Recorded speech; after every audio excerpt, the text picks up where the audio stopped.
Sir చాలామంది కాంగ్రెస్ అధికారంలోకి రావాలని కోరుకునే వాళ్ళు నేను రెగ్యులర్‌గా చూస్తుంటే చాలామంది బాధపడుతున్నారు. రేవంత్ రెడ్డి పీసీసీ ప్రెసిడెంట్ అయినంక గూడా ఆయన ప్రచారం ఇవన్నీ చేసేటప్పుడు, తిరిగేటప్పుడు జగ్గారెడ్డి, వి హనుమంతరావు లాంటి వాళ్ళు మేము గూడా పార్టీకి అధ్యక్షులు లాంటి వాళ్ళమే. ఎవరు సుప్రీం గాదు.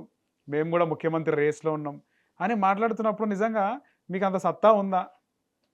అని ఈ ఈ జనాలు మాట్లాడుకుంటుండే. ఈళ్ళకే ఉంది సార్. హ్మ్. ఎందుకన్నా ముందు రాజశేఖర రెడ్డి గారికే ఎన్నో రకాలుగా ఎన్నో మంది కానీ మాడుతుండేవారు. అక్కడ రేవంత్ రెడ్డి సమన్వయాన్ని లేకపోతే ఆయన ఇదే సమయంలో హనుమంతరావు గారు ఎలా మాడేవారు రాజశేఖర రెడ్డి గారి టైంలోను. హ్మ్. ఇలాంటి చాలా మంది వాయిసెస్ మేము విన్నాం. మాట్లాడినారా సార్ అప్పుడు? కాంగ్రెస్ ఏం మాట్లాడలేదా? వైఎస్ ఉన్నప్పుడు కూడా మరే మాట్లాడారు. అమ్మా ఇది నథింగ్ ఇంకా రేవంత్ రెడ్డి గారికి. ఆహా. ఆ, రాజశేఖర రెడ్డి గారి విషయంలోనే మాడిన వాళ్ళు చాలా మంది ఉన్నారు. ఏం ఏం సాధిస్తారు సార్ ఈ విధంగా మాట్లాడి?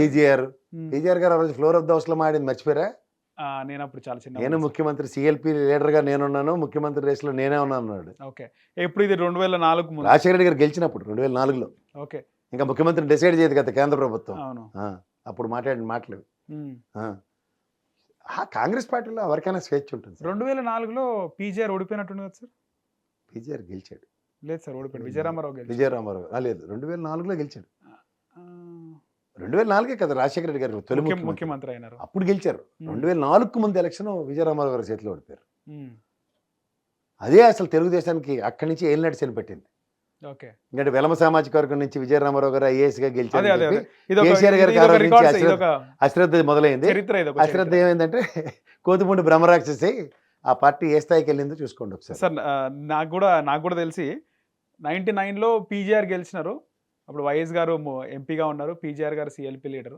ఆ తర్వాత 2004 ఎన్నికలు వచ్చే వరకు ఇదే ఖైరతాబాద్లో పీజీఆర్ గారు ఓడిపోవడం, అక్కడ మన విజయరామారావు గారు గెలవడం.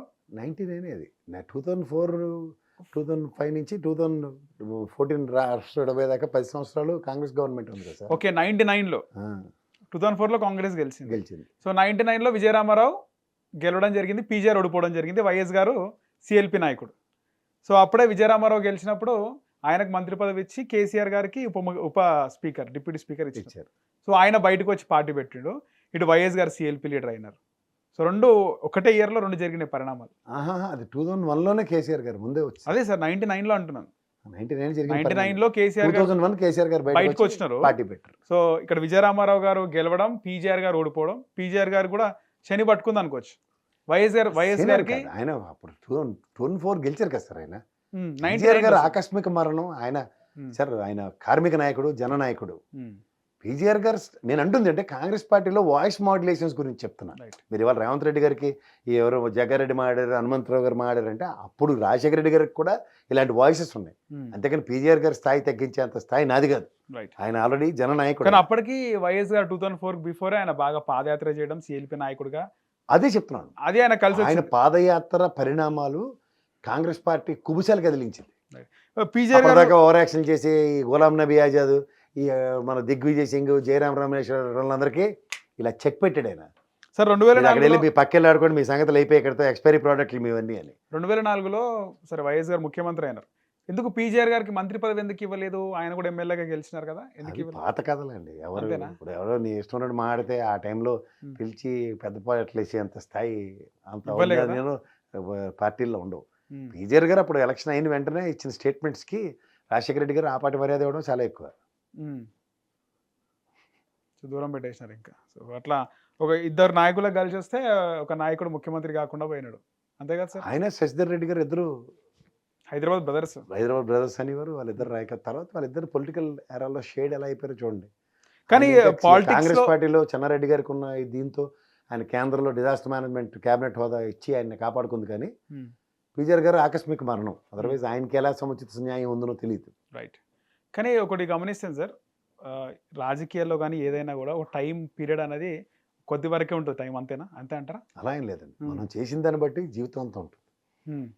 రాజకీయాల్లో ఒక షార్ట్ టర్మ్ గోల్స్ పెట్టుకుని ఎవరు రారు. లాంగ్ టర్మ్ గోల్స్ వాళ్ళ పొలిటికల్ ఏరాలో వాళ్ళు సస్టైన్ అవ్వడానికి ప్రయత్నిస్తారు తప్ప ఇవాళ గెలిచిన కాబట్టి మన పని అయిపోయింది అనుకుని కూర్చుంటే ఆ పరిస్థితి అక్కడితోనే పులి స్టాప్ అయిపోయింది. ఓకే, మన చేతిలో ఉంటుంది అంటారు. మన చేతిలోనే ఉంటుంది. మనం రాజకీయ అవకాశాలని మనం ఎలా మలుచుకుంటున్నాం. ఎగ్జాంపుల్ చంద్రబాబు నాయుడు గారిని తీసుకోవచ్చు, అంతే అంటారా? తెలంగాణలో ముఖ్యంగా పార్టీ పుట్టుక ఎక్కడ, తెలంగాణలో ఎదిగిన విధానం ఎక్కడ, అలాంటి దగ్గర కంచుకోట అతిరథ మహారాజులు ఉన్న లీడర్లు ఉన్న క్యాడర్ బేస్ ఉన్న పార్టీ వాళ్ళ కేవలం ఒక స్వయంకృతాపరాధం వల్ల చేజెత్తలేకపోయింది. తెలంగాణ నాదం ముందు వీళ్ళెవరిని నిలబెట్టుకోలేకపోయింది. కానీ అరుదైన రికార్డ్ అంట కదా, టీడీపీ ఎప్పుడు కూడా కాంగ్రెస్కి తెలంగాణలో మెజారిటీ రాలేదంట. కాంగ్రెస్కి ఇతర పార్టీకి ఎప్పుడు రాలంటే ఆంధ్రపైన బేసే ఉండదు. అంతే, తెలుగుదేశం పార్టీకి మెజారిటీ పక్కాగా వచ్చే తెలంగాణలో. ఆంధ్రప్రదేశ్లో తెలంగాణకి మెజారిటీ, తెలుగుదేశం పార్టీకి మెజారిటీ వచ్చింది కదా, తెలంగాణలోనే అదే సార్, అదే అంటున్నాను. ఈవెన్ రాష్ట్ర విభజన అనంతరం జరిగిన ఎలక్షన్లు కూడా 18 స్థానాలు కైవసం చేసుకుంది. 14 సార్, 14 ఎమ్మెల్యేలు ఒక ఎంపీ, ఓకే, మల్లారెడ్డి. అవన్నీ చరిత్రలే. రైట్. చరిత్రను మనం సరిదిద్దుకుంటే చరిత్రలో ఉంటాం, సరిదిద్దుకుంటే కాలగర్భంలో కలిసిపోతాం. ఓకే. సో ఫైనల్గా ఇంకా చంద్రబాబు నాయుడు తెలంగాణకు అన్యాయం చేస్తున్నాడా అంటే ఏం చెప్తారు? ప్రత్యక్షంగా ఆయన లేరు కాబట్టి పరోక్షంగా అభియోగాలు మోపడతాయి. ప్రత్యక్షంగా ఇప్పుడు త్రిముఖ పోటీ జరుగుతుంది అనుకోండి, ఇంకా భయంకరమైన అభియోగాలు ఉంటాయి. లేని దానికి ఆయన మీద ఎంత అభియోగాలు ఉన్నాయంటే ఉంటే ఇంకెంత ఉందో. రైట్ సార్, ధన్యవాదాలు. హిట్ టీవీ యాప్, ఇందులో short news, live news, entertainment shows, movies, digital magazines తో పాటు మీ జిల్లా వార్తలను కూడా ఫ్రీగా చూడొచ్చు. ఇంకెందుకు ఆలస్యం, వెంటనే హిట్ టీవీ యాప్ ని డౌన్లోడ్ చేసుకుని ఫ్రీగా ఎంటర్టైన్మెంట్ పొందండి. Hit TV app, hit TV app, please download hit TV app. Hit TV app ని ఫ్రీగా డౌన్లోడ్ చేసుకొని ఎంజాయ్ చేయండి. మీకు నచ్చిన ఎంటర్టైన్మెంట్ కోసం హిట్ టీవీ యాప్ ని ఫ్రీగా డౌన్లోడ్ చేసుకుని ఎంజాయ్ చేయండి. హిట్ టీవీ యాప్ ని డౌన్లోడ్ చేసుకుని ఆస్వాదించండి, ఆశీర్వదించండి. ఇంతమంది సెలబ్రిటీలు హిట్ టీవీ యాప్ ని డౌన్లోడ్ చేసుకోండి అని చెప్తున్నారంటే ఎంత మంచి యాప్ ఆలోచించండి. అమెరికా అమెరికా అమెరికా అమెరికాలో చదవాలనుకునే వాళ్ళకి విశ్వసనీయమైన పేరు మన శౌర్య కన్సల్టెన్సీ. UK లో 1 year masters, UK లో 1 year masters, 2 years work permit up to 5 years visa. Contact Saurya Consultancy. Contact 89851 89851.